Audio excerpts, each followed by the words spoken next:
What's up, Mizzou Nation? I'm your host of Making Mizzou, Martin Rucker, with my co-host Tommy Saunders, sponsored by 360 Vodka.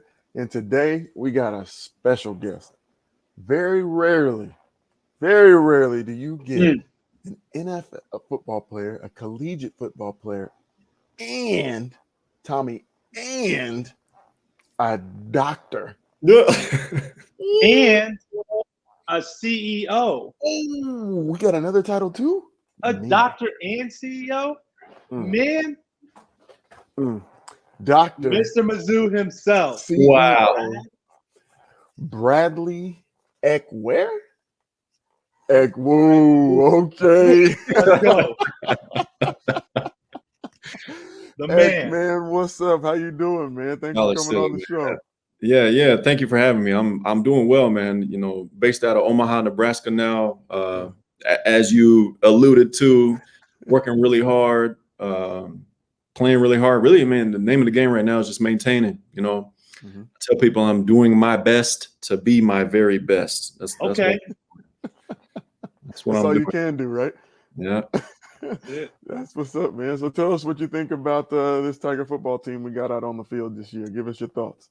Yeah. It's been hard to watch, you know, if I'm being completely honest. You know, first couple games, you're like, okay, you got some kinks. Okay, we're in the games. It's coming down to a few plays, maybe even late in the game. But as of late, man, I think I saw something switch late in the fourth, I would say, for the Boston College game. And then I want to say Tennessee game was right after that. And then now with this stuff that they just put up, it's obvious. I mean, the numbers don't lie right now. It's just defensive integrity right now.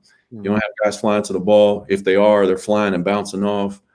You know, D-line play, linebacker play, and I would even say secondary play, you know, being 120-something in the nation in total defensive categories. I mean, that's not going to get you much. But, you know, we're all offensive guys, so I'm sitting here watching the plays and watching the wideouts, seeing who's got the juice, who can do something with the ball and all that. And really the biggest thing I've seen, man, is that I don't feel like Connor has, I'll call it like a safety blanket. Sure. You know, like he doesn't have a go-to. You don't have J-Mac that way. You don't have Alberto that way. You don't have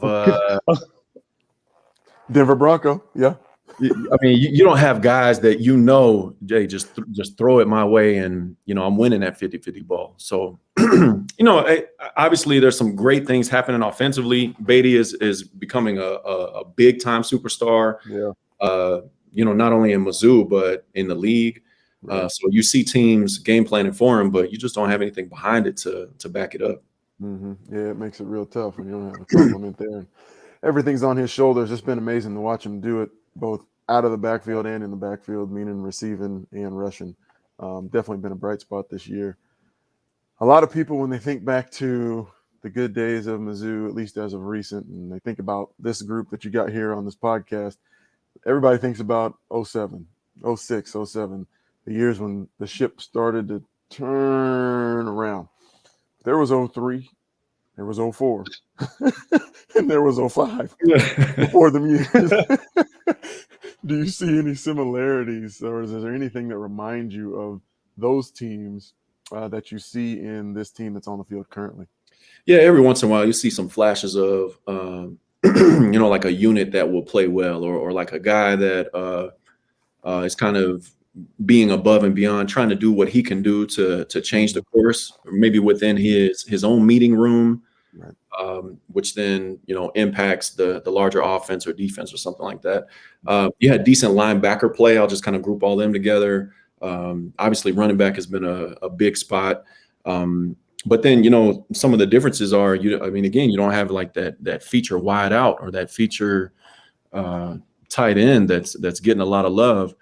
And, you know, we were lucky, you know, if you go all the way back, you had a quarterback by the name of Brad Smith. You know, you have some draft picks, you know, scattered here and there on both sides of the ball. And I think that momentum, even though we weren't winning a bunch of games or going to conference championships or big time bowls, that momentum led to some of the recruiting. And so I'll end with that, the similarities, you know, at least on paper, Drink is showing that he can attract some guys, and they're nationally ranked recruiting classes that they have to show up. That's the next thing. I think time will tell on like these 2 and 3 stars like myself, like Sean Weatherspoon. And I'm not in the category with Spoon, but like I'm saying, like 2 and 3 star guys that show up on campus that were decent where they came from, and they elevate to a level of Spoon, Nario, on and on and on. Like how many of those guys are shown? Michael Sams, Coney Ely's, stuff like that, where they are big time producers on the field. That's what I think will help not only Mizzou, but help Drink along the way too. Yeah, I mean, go ahead. Go ahead, Rob. I was just gonna say, I mean, back in them early days, it took Coach Pinkel getting his recruits in there, his guys in there, and we used to read the Law of the Bad Apple all the time, and the cancer and all this other stuff. And so it took some years for him to get established and to get his guys in there to buy in. And it's a good point that you raise, that being able to recruit is half the battle, because you got to be able to get them there. And then once you get them there, can you elevate their game to where it needs to be? And those guys that are the J-Max, the 4 and 5 star cats, the Blaine Gabberts and those guys, can you get them to perform up to the level that everybody expects them to? Those were some of the similarities I thought too. So I thought that was, I just wanted to comment on that. I think it's a great point. What do you think on the teams that you were a part of was what you just said, Ruck, is so true. How do you get those guys to play at their maximum potential, right? If there are 2 or 3 star guys, we've seen 5-star guys fall off the map, get kicked out of school across the nation. So what did you see those years that you were at Mizzou? What changed from the coaching staff, from the players, to get everybody to play at their, as close as their full potential as possible? Yeah, 2 things immediately come to mind. One is some of the I just call it mental conditioning that we went through. We started to get out of our own heads, but then also into our own heads in a way that we were focused to say, this is not okay anymore. What we're doing, losing a BS game to like a K-State or an Iowa State, like that's not what we came here to do. And we looked right and we looked left and was like, the talent on this team is way too much, and we know we're better than this. We have to start like basically deciding upon it ahead of time before we get there, that when we get to these points in time, it's not like, oh, I hope we win, or oh, I hope they throw it to me, and I hope that I catch it when I get it. It switched. The supplement to that, man, is a guy by the name of Dr. Coach Pat Ivy. Yes, sir. I think the splash, the cannonball that he had, yes, sir. When he landed, he brought a new edge, I would say, to summer, season, and winter conditioning. And a lot, you hear all those corny stories about like one guy looked at another one was like, I'm gonna win this drill, or I'm gonna whatever. Like some of that competition was built into our conditioning, but then it became like, hey, the last year's price is not this year's price, to take a Fat Joe quote. Like the level that you trained at last year is no longer acceptable. So we're gonna have level 1, 2, 3, 4. You're gonna want to work up and up. And your speed and your strength and your agility, it's going to be on full blast for your entire team to see, so you can no longer hide. You can see if somebody's loafing. You can see if somebody's going hard. You can see if somebody is going to challenge me to this or that. Like it started to get into this mode of like, hey, I am big and strong. My mind is telling me I'm big and strong, and my body is big and strong. And now take that same level of like expertise and same level of attention to detail to your football skill, and now all of a sudden you're beating the brakes off of people, man. You're starting to win and show up in conference games, and then win conference games. And then I came in with the same class that Ruck did. That group of seniors, they mess around and made it to the cover of Sports Illustrated, man. They're number 1 in the country. Coming from an 0-3 year where we were, so ending up in like a middle tier bowl game of 6 or 7 or 8 wins, whatever we had. Right. I mean, and then took a dip that you said something about that 0-5. Yeah. I'm sorry, 04, 05 year. I mean, we were left out in the cold. We didn't barely even go to a bowl game. we barely had to win that 5th game if you remember that. Oh, And there exactly were like 5 or 6 guys that went to the league off that team, off your class. So Sure it was a change of mindset and a change in body set, if I can say that. I want to kind of flip it to more specifically about you and how you've taken that mindset and applied it to your life. I remember whenever I realized you were different and built different than everybody else, we were doing box squats, okay? And I, pride myself in being strong. So the first week we're doing box squats, max effort. I maxed out at 450 and you did 405. And I was like, okay, I'm better than that. I'm stronger than that. Okay. Like, this is my big brother. This is my mentor. Like, I'm making my way, And the next we could do speed squats. Okay. Put the Tendo on. How fast can you move as much weight as possible? Okay. I did 225 on box squats. You did 405 on box squats. And I was like, my mind was blown that you moved your max effort of 405 fast. And as I look back at what you've been able to accomplish, a doctor, a CEO at 36, how you a great athlete, a great student, you went to the league, you had all the same opportunities and accomplishments and goals that every student athlete had, but you seemed like you applied it to all areas of your life. And not only did you do that, and we'll get into the impact that you've made on Mizzou, I want to get into the how. How did you go about that? And what was your mindset from when you got to Mizzou to be where you are today? How did you draw that when you're in school? Yeah, it kind of started in high school, man. So I came from a relatively, they call them a powerhouse high school in our football program. The class before me, they had probably 4 or 5 guys go to college to play. Maybe 3 or 4 of those were D1. And then in my class, we probably had 7 guys sign. And then the class behind me, we had probably 6 or 7 guys, sign. So there were consistently scouts coming in, but they weren't necessarily coming to watch me. Okay. So in my mind, I would look this way and kind of track to see who was there. And you look real hard to see what logo it was. And you're like, all right, cool. Hey, today in practice, it's about to be on. And the more and more that happened in practice, it was like, hey, don't take a day off, whether or not the logo show up or not.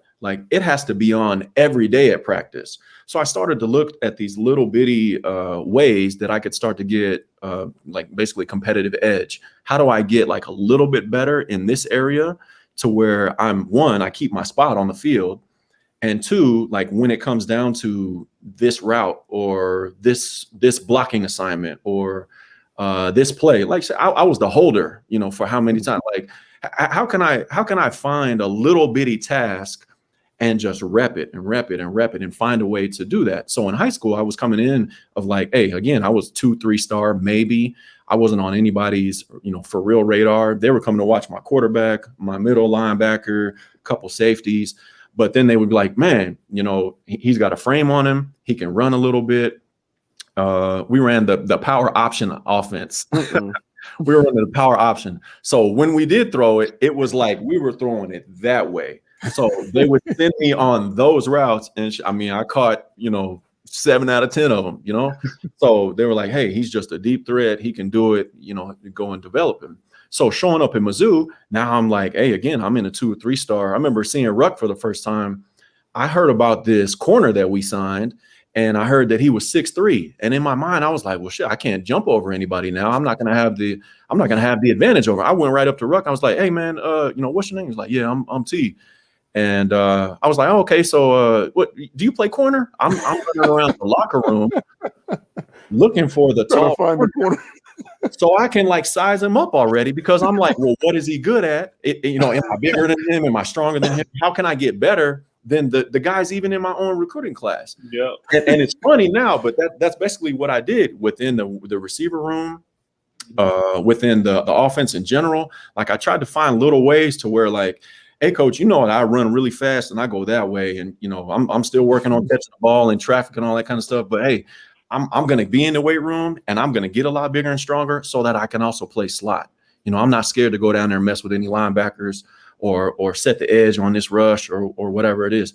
I need to be able to do those little bitty things that do that. And so, Tommy, to your point, man, fast forwarding into life, you know, the game doesn't necessarily stop. How can you find little competitive edges as a father, as a spouse or partner, as a worker, as a community member, in your nonprofit work, in your volunteer work? Like, what makes you unique to where, you know what, when it's time to go and make something happen, you have that confidence, and then you have that skill and those reps and that edge to know that you can show up and do those kind of things and be successful on a consistent basis. Not the best. I'm not going to be a 5-star dad or a 5-star CEO or whatever it is, but I'm aiming that way. And bet right. when I find something that's, you know, Ek, you're too slow out of your breaks. All right, well, watch me work and work and work and work and work, because in a week or in 2 weeks or in a month, you're not going to tell me that I'm slow out of my breaks anymore. Because I'll be damned if I see that. So if I get feedback from my bosses, which is an elected official council, if I get feedback about something that, hey, you didn't really come through with that, or you didn't communicate that well or whatever, bet you I got 3 different ideas for when it happens again, and I'm gonna do all 3 of them and we'll blast it out, you know? Right. So what you're saying is just to get faster, all you had to do was think about it and work really hard. And you never told Tommy that. I didn't. I tried to bring him along. You never told Tommy that to be faster than a tight end, all he had to do was think about it and work really hard. Listen, I thought he was. You know what Tom was busy doing? Tom was busy working on having the best hands on the entire team. That joker was catching ping pong balls, then he was catching golf balls, then he was catching tennis balls, then he was catching balls, then he was catching footballs, then he was catching basketballs, then he was catching med balls, then he was catching plyo balls. I said, how many different kind of balls you catching? How can you throw it off 2 walls and catch it? I said, Tom, we gotta stop this, man. We gotta stop this. We gotta stop this. So Ek is my big brother. He's my mentor. He's the guy I go to, and he's going to coach me up, right? Because he knows me and he knows what motivates me, right? So if I was doing a ball drill or whatever, he would walk up and say, bet you don't catch it. He would just throw me a tennis ball randomly. I'm talking like on campus, he did it at my house, just randomly, bet you don't catch it, and throw it, hit me in my chest. I'd be like, it bounced off me, right? But if I was doing something I shouldn't be doing, like push-ups or extra weights or something, whenever I need to work on my speed, it was like he would always just pop up and be like, for what? For what? What are you doing that for? You got all this other stuff you need to be working on. Why are you doing that? Why? So funny. That's hilarious. And Eric, you're the most serious, silliest dude. The most serious, funny guy. not serious dude ever. I remember so as a walk-on, you know, you're highly critiqued, okay? And I'm in spring trying to do my best to earn a scholarship, okay? I'm out there running 150 plays during scrimmages or whatever, and I'm messing up as, you know, true freshman or, you know, redshirt freshman doing spring ball. And every time I'm getting grilled in our video sessions, you know, remember whenever somebody get in trouble, they would say, charge, you're getting charged up by the coaches, okay? This man, Ek, the way we sat, I sat in the back, and he would sit right in front by the video screen. And so Coach Hill would be like this, he'd be chewing me out, and Ek would just hold up a piece of paper and it would say, charge on it. And every time he would just be like, he'd be shaking it like that too, yeah. He'd be shaking it. The more Coach Hill talk, and you know how hard it is when you're getting chewed out and it's something so serious, and you just dropped a pass, and Coach Hill's yelling at you, and you have this man in the back with the charge paper. Oh my god! That's why I was able to keep my emotional stability. It was because of you, Ek, and I appreciate that.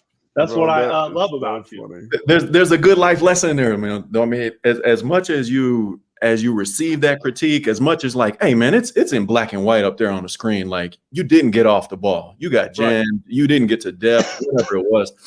Like, hey, that's what we see.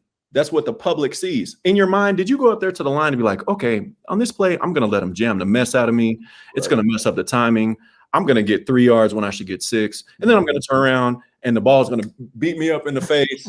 And it's going to be a tip ball. And did you think about that up front? Did you think about that while you were doing your ball drills or your push-ups or your tendos or whatever? So it happens. Right. It happens. And it's one play out of the 150 that you had to run that day. Right. Okay? So now, yes, get the charge, but a lot of that was to be like, hey, man, this is supposed to happen to you. You're supposed to be a freshman or a red shirt, or, you know, me as a senior. You know, did that eliminate me from getting charged later on? No. People were doing the same thing to me, but the cues changed. So you got to keep some like levity about it, but also know that like, hey, we've been there too. You're just taking your turn. And now fast forward, Tommy, Ruck, you know, fast forward to when you guys were juniors, when you guys were seniors and captains and leaders, and how you tried to bring some of the younger cats under your tutelage, you know, you're like, hey, man, you're going to get it from coach later on. But hey, next time, just slap that hand down, you know, do your move like that or release like that, or you got to dip your shoulder like that. Or, hey, come here afterward. Let me rap at you a little bit, you know? Right. That's the kind of thing that, I mean, again, that's maybe to answer Ruck's question from way back, like that's the kind of stuff that I hope is happening in the locker room to kind of change some of the tide. You know, I'm not there obviously day in and day out, but that's the kind of stuff that started happening. And now all of a sudden we're bonded, Tom.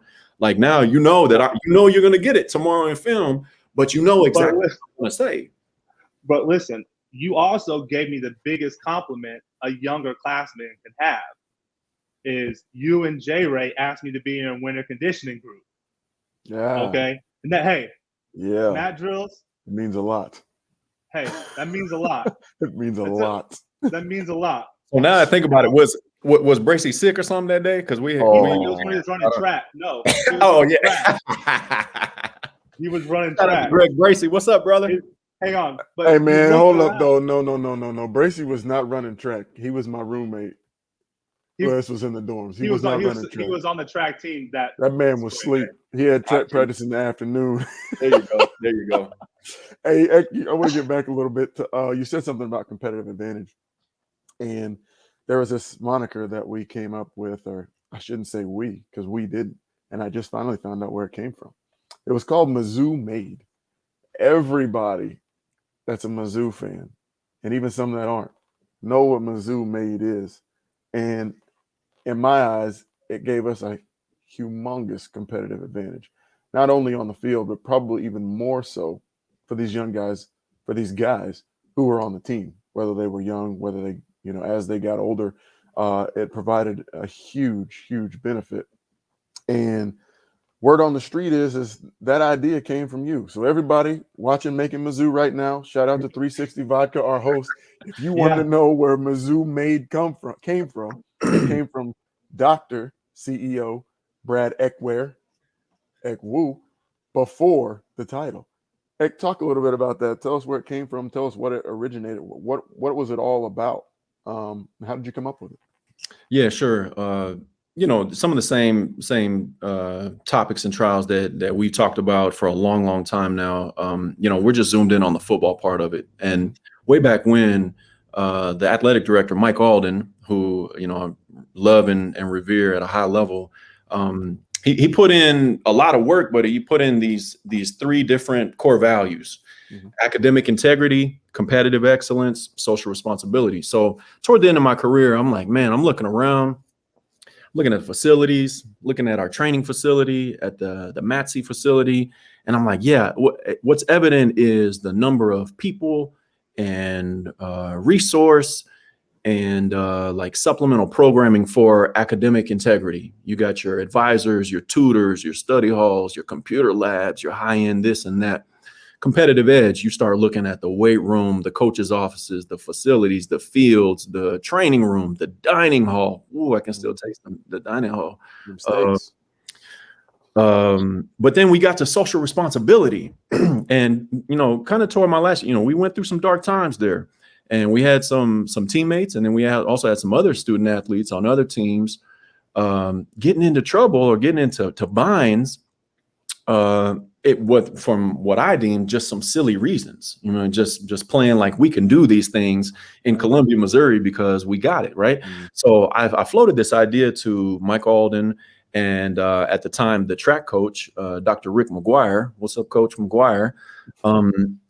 About this idea around programming for social responsibility, and it was going to be like an edge again of how do we save or how do we get ahead of some of the issues that come up in a student athlete's life. And I went all the way back in the timeline, all the way to day 0 when you get recruited and when you show up on campus on your first day, all the way through to the end. And we start talking about this quote unquote life after sports idea, where what are you going to do, when you have to leave Columbia sometime, and what will it be like when you do that? Are you ready for that transition? So I started to think and put together some topics and some programming ideas. I mentioned this to you guys. What does it look like to live on campus? In your whole freshman experience. Then at the time we were able to move off campus our second year. So you're now 18, 19 maybe, and you're in charge of your own place. Right. And you may be living with 2 other or 3 other roommates in an apartment in a real city, right, where real things happen. Yeah. And I'll ask either one of y'all, did you get any training or any kind of curriculum or how-to packet when you did that? No, just from my parents. Exactly. And what would a program, what would some like Head Start type of knowledge would, from somebody who had just played there? This was all fresh on my mind, and I had lived there for 4 years. I'm like, hey, this is a little competitive thing that you got to say, live in this way and not that way. Make sure you pay your bills on time. Make sure you got money for gas and groceries. All these guys got new Jordans and tattoos, and they start showing out that way. But then they're sitting, we're sneaking to-go boxes out of the dining hall because they don't have any food at the crib. So just thinking about balance, I put all these ideas together. Fast forward, man, Mike Alden invited me back to campus after I had left, and he said, hey, I like the idea and I want you to come back as my specific graduate assistant. So the title would have been Special Assistant to the AD. I was a part of the senior management team. I heard everything from top level business all the way down to me, essentially. And I was housed over in the academic unit. I talked to academics and I talked to the student athlete development folks at the time and was like, hey, this programming has to happen.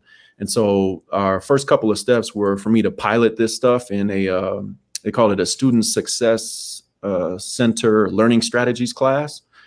And that was for all freshman student athletes. So every freshman student athlete had to go through this class, and it was a little bitty easy class, and it was a walkthrough class. But I was like, hey man, this is going to be like basically my pulpit. This is going to be the where I start to get this info to.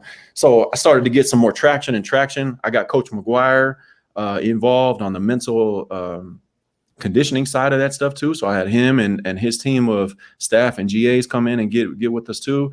And then eventually it led to this idea of like this freshman student athlete intake where we're asking all these questions, past living history, drug and alcohol history, trauma history, mental health, social health, spiritual awakening, all of that kind of stuff we started to get into and almost like rate. And, that was about the time that, I started to get out of it. I think that was like my second to last or maybe last year. I got that up and going and we started to build this database, man. It was almost like a case management system. And the next couple of steps after that, they hired on their own sports psychologist. Kim Martin at the time in student athlete development started to expand a little bit. We started to put some more resource toward that. We started to have some more meaningful classes. And we were joking earlier about like how many of those interview or resume classes did you actually go to? Right. And if you went, were you really paying attention? Those times that professionals came on site, like, were you even worried about, becoming a banker or car salesman or whatever? Like, No, Right. like, bro, this is season. Like I'm Right. I'm here because so and so told me to be here. Mhm. I gotta go here afterward. I got 30 minutes to maybe listen to this right now. But being able to teach it in a way that was engaging and that was like building your portfolio. It was building your skills along the way. Yeah, you got to go to study hall after this, but I just gave you some nuggets that you need to hold on to. And in the meantime, you're going to be ready for the next interaction that you have. So start to build all of that, man. Start to flesh out the course, start to flesh out some really meaningful programming. And yeah, I mean, marketing and Kim and all the rest of the team, they started to evolve it some more and more and more.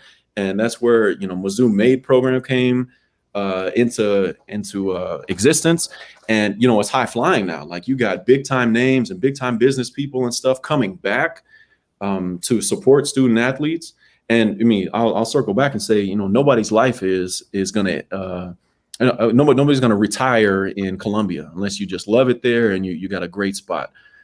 9.5 times out of 10, you're going to move back out somewhere else. Maybe you're back in your hometown, or you'll find a place that, your life has taken you. I'm in Omaha, Nebraska. I would have never guessed I'd be here, but you'll have to take those same ideas and that same training and that same expertise and those reps now and apply it to where you're at now. So I don't need any of my time. I don't need to do Tendo reps anymore. I don't need to do box squats or anything but I need to be able to have a conversation with a professional.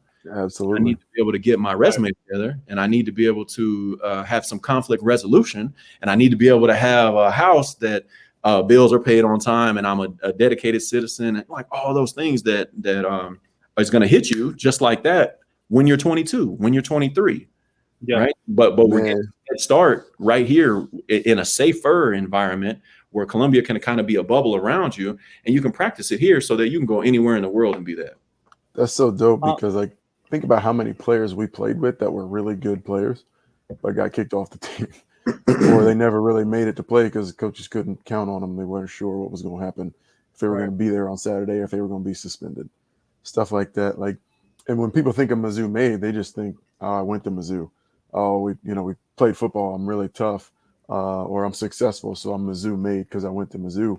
Nobody really knows the premise of where it actually came from, and that all that started not just with you, but it started in order to further young men's lives off the football field, not even on the field. And I just think that's so admirable of you to have started and give you your roses while you're alive, give you your flowers while you're here, man. That's kudos, man. That's dope.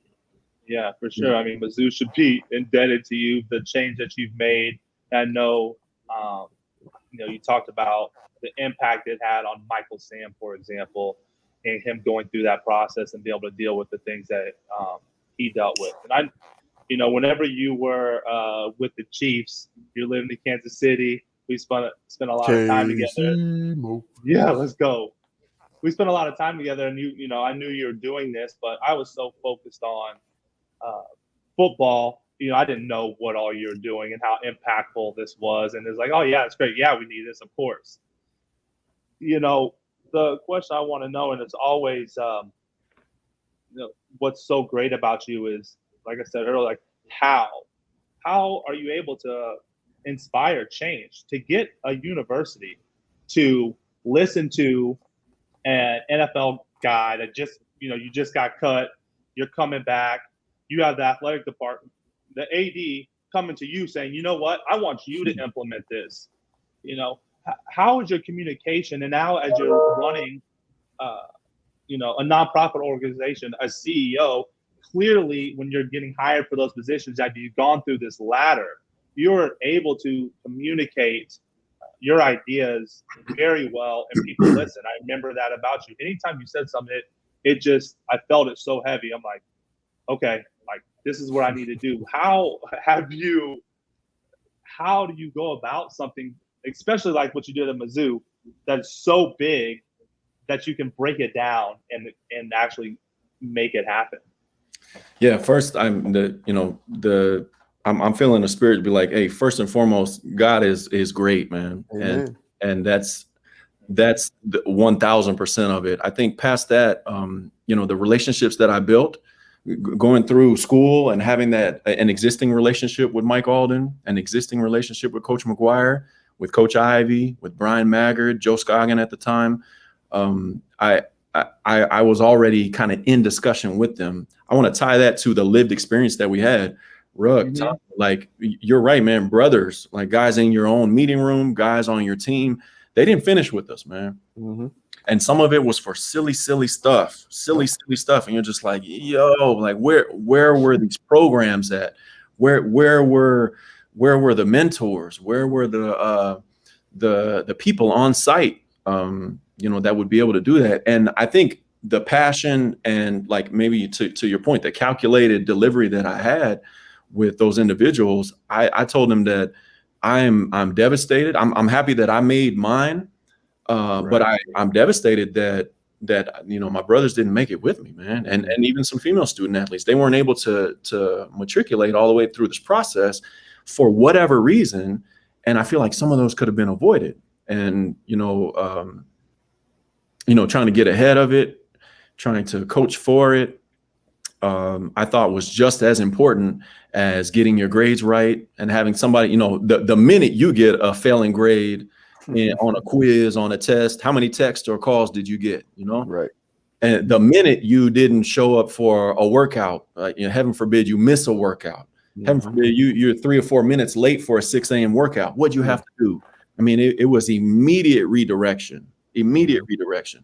But you're out in your apartment and your music is loud and your neighbor's banging on the door, or you get a DUI, or you get a credit card something, or you get involved in some kind of domestic violence something. Like, we were finding individuals who had these things. They were coming to Columbia with these things in them. And then they were saying, well, hey, coach, man, you came to my house and sat in my living room and told my mom and dad or my guardian that you wanted me to come to your house and do the exact same thing there. This is who I am. You know who I am, right? You signed up for that. Right.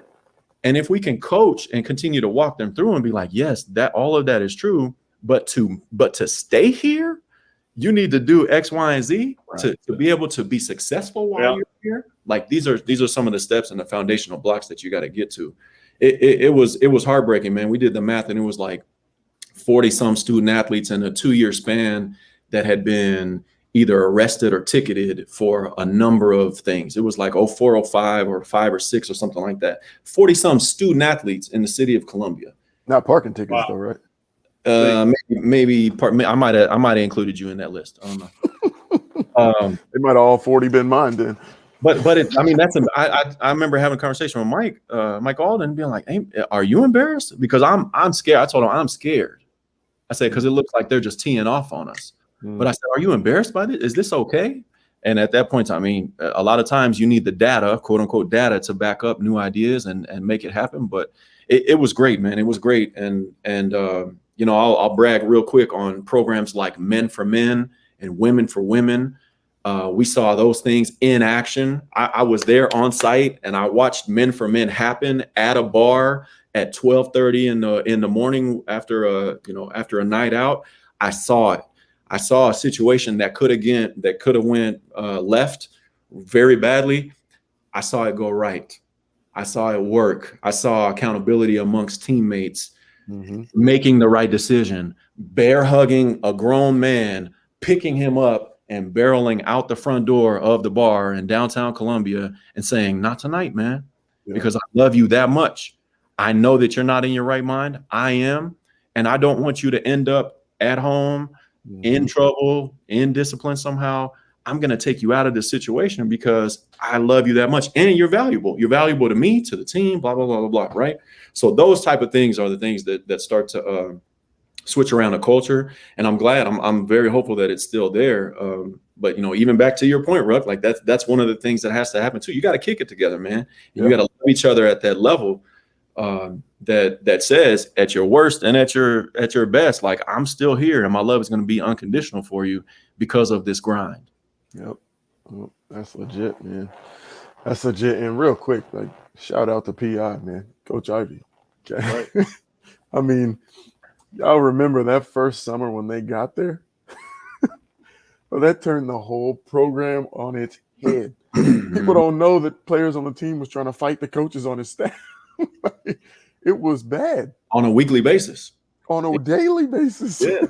Yeah. It was bad, but that was part of what it took, man. It was part of that mental conditioning that yesterday is not good enough for today. And for you to take that mindset after you left and say, my previous 4 years are not good enough for these next 4 years. Mhm. How are we going to change this? And then take that to Alden, and shout out to Mike Alden. Love him. For him to take you seriously, and let you run with it. That's incredible, man. That's part of being made Mizzou right there. And jump just to piggyback on that, the one thing that I always saw about you is, you always balance, right? A lot of things that you have been saying is what is ingrained for the football program, right? It is what you're supposed to do in the weight room, but for some reason, it doesn't get applied to academics. That same passion and tenacity and focus and discipline isn't applied on the academic side, or it's not, like you said, not applied to social responsibility. It's like, I'm an amazing human being when it comes to these things over here for academics. You did a great job of balancing that.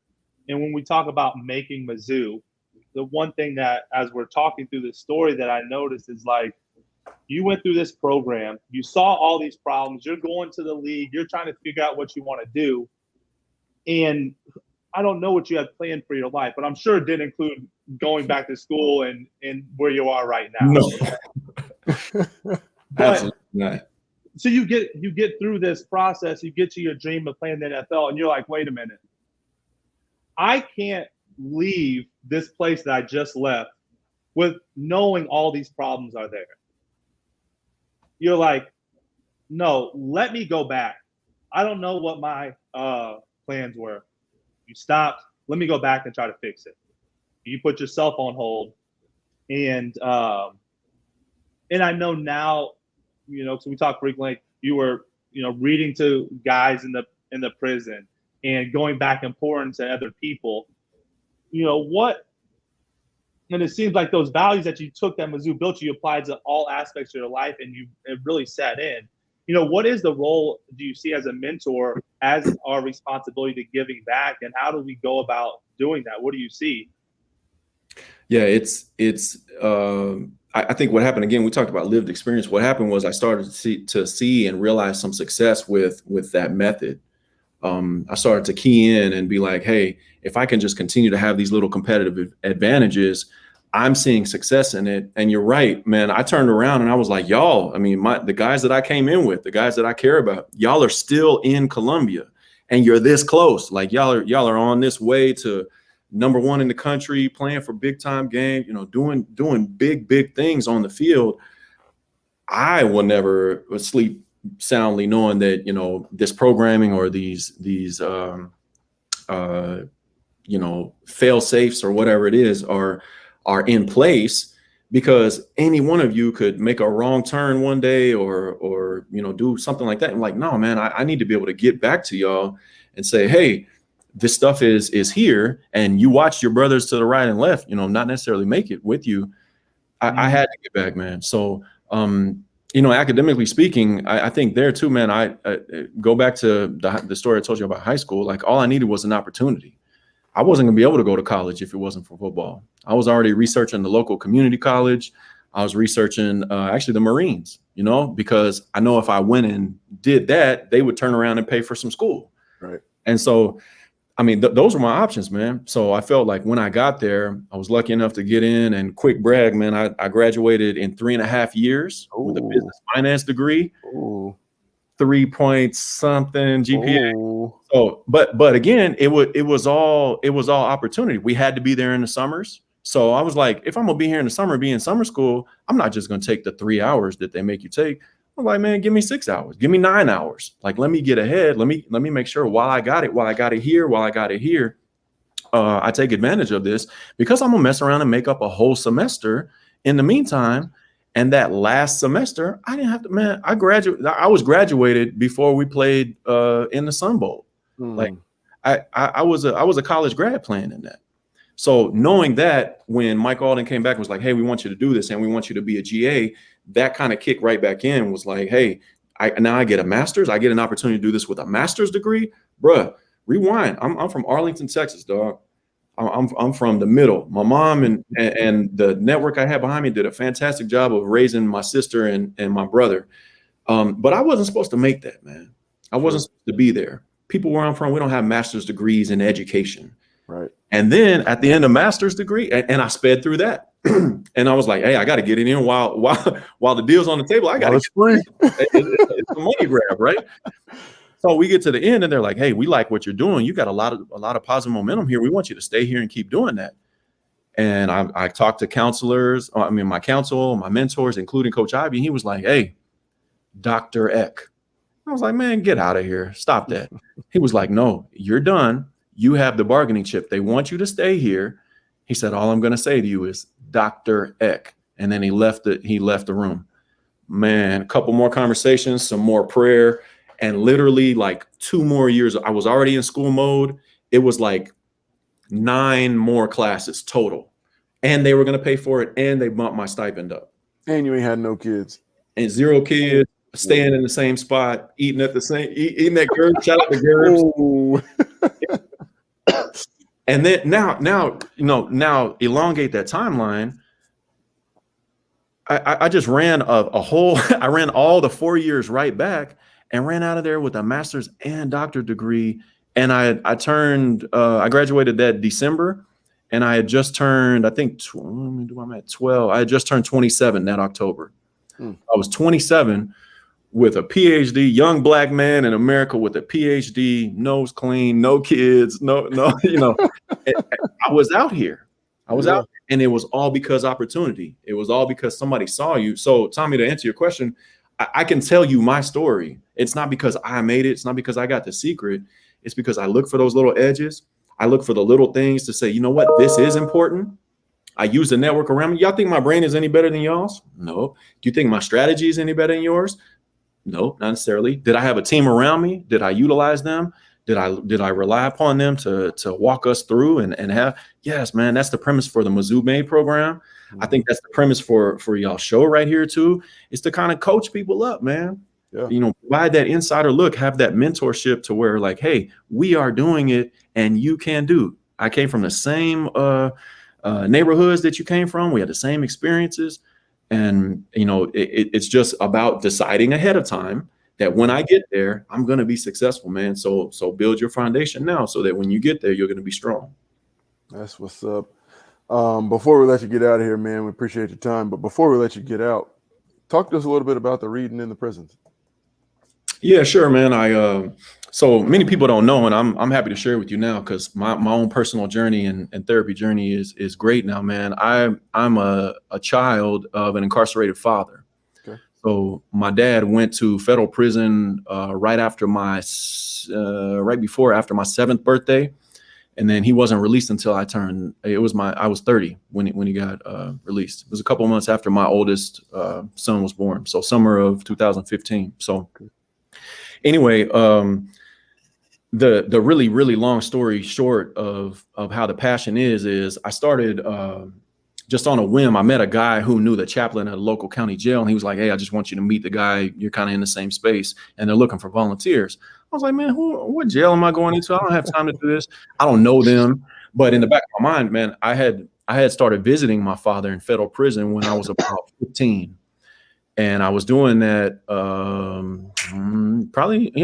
basically until he got out. So I was comfortable with the setting, and I'm comfortable kind of with like at least prison yard, like politics and all. So I felt like I could, that biggest fear of like going behind the bars and doing one of these and like with somebody behind me who's got the shank and all that kind of stuff. I feel like I can maneuver through that. So anyway, met the chaplain, and he was like, hey, come follow me to a class real quick.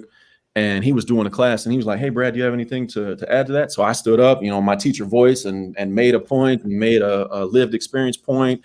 And then as much Bible as I knew, I tried to connect to a Bible verse, and then sat back down. He was like, all right, cool. Call me in a couple of days and let me know if you want to do this. I called him on the drive home and was like, I'm being called to this. I got to do this.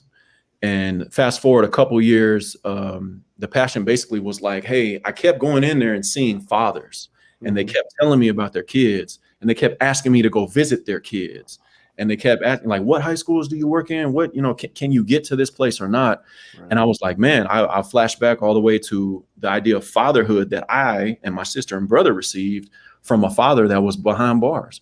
Right. So I made a whole book, a similar thing to Mizzou made, man. I got all these topics together and was like, basically, this is what I wish I would have known about this topic, this topic, this topic. And you can still tell me about it, but write me a letter. Nowadays, they got emails, they got video phone calls. You can do in-person visits, stuff like that. But my experience was my dad wrote me letter after letter after letter after letter. And that's my that's a representation of fatherhood to me. Sure. So I would go in there and be like, hey, today's lesson is over anger management. Tomorrow's the next one is money management. The next one is how do you treat your wife? Because it matters to the kids. How do you get how do you deal with bad news? All of that. I probably have 12 15 different topics. And the format is, the name of the book is Son to Father. And it's a SON number 2 father. And so the whole premise is me as a son of an incarcerated father, these are my letters to my father. So at the end of every lesson is a letter that I hand wrote and was like, hey, this is what I wish I would have known back then. Can you tell me more about what it is to court a spouse, to get married to a spouse? How is the first year? Okay, even if you didn't do it right, or even if you're not on the right track now, like, can you tell me some of those things? Because I need to learn from your mistakes and the good things. But can you tell me? And so the whole premise of the ministry is to get in there and encourage those fathers to reach out to their kids if they're able to. If they're not able to, I still encourage them to write them and hold them, because perhaps at one time in the child's future, they'll want those, and they'll want to know that back in 2013, my dad was thinking about me and trying to invest in me. So son to father. But then while I'm giving them the lesson, we're hoping to hear from the Son of Man. We're hoping to hear from God, from Jesus, from the Bible, heavenly son to earthly fathers. So we're trying to receive that, so that then earthly fathers can go speak to specifically earthly sons or earthly kids about any and all of these topics. And every one of the topics that you can think of, there's a representation in the Bible about it. You can learn some kind of theme about it. So yeah, man, I got the book up and rolling. It's made it as far as our county and some of the state. And what's really, really cool, man, and then I'll pass it, is some of the guys that are in county, they're only here for a little while. Right. But say, hey, look, man, I'm getting rolled up, or I'm getting sent off to state or wherever it is. So they may go to a state prison in Nebraska. I got a guy right now out in Colorado that he wanted a copy of the book, so I just printed off like paper copies for him. And since he's been in Colorado, he said, hey, man, I shared this material with a couple guys out here. Can you send me 5 more copies? Hey, that's dope. And so now it's like disseminating, it's distributing, and guys all over the country, I'm hoping, are like, literally writing letters to their kids just to be like, hey, man, I still see you. I still love you. And both of you have fathers that have been instrumental in your lives. That kind of presence, that kind of mentorship, whether you're learning from their good, bad, or ugly decisions, right. Absolutely, it's still meaningful for you. It's a lesson in all of it. But thinking about somebody who doesn't have any of that at all, that again breaks my heart, and be like, nah, man, somebody's got to have, to your point about mentorship. If your earthly father is able to do that, and they're guided from a higher being, from God, from the Bible, and they're able to shoot that out to you, I'll keep doing that until I can't walk anymore, and then they're going to have to wheel me in there.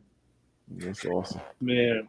Ek, you have done such a great job of putting others first, and you see how God blesses you when you do that, man. Proud of you, bro. Real straight up. Honored to know you, folks. There you have it. Making Mizzou, sponsored by 360 Vodka, with special guest CEO and Dr. Brad Ekwerekwu. Ekwu, my Philly, man. Yeah. Thanks for coming on the show, Ek, man. Many blessings. Hopefully you'll come back and see us again. I'm Martin Rucker, Tommy Saunders, 360 Vodka. This is Making Mizzou. MIZ. COU. ZOU.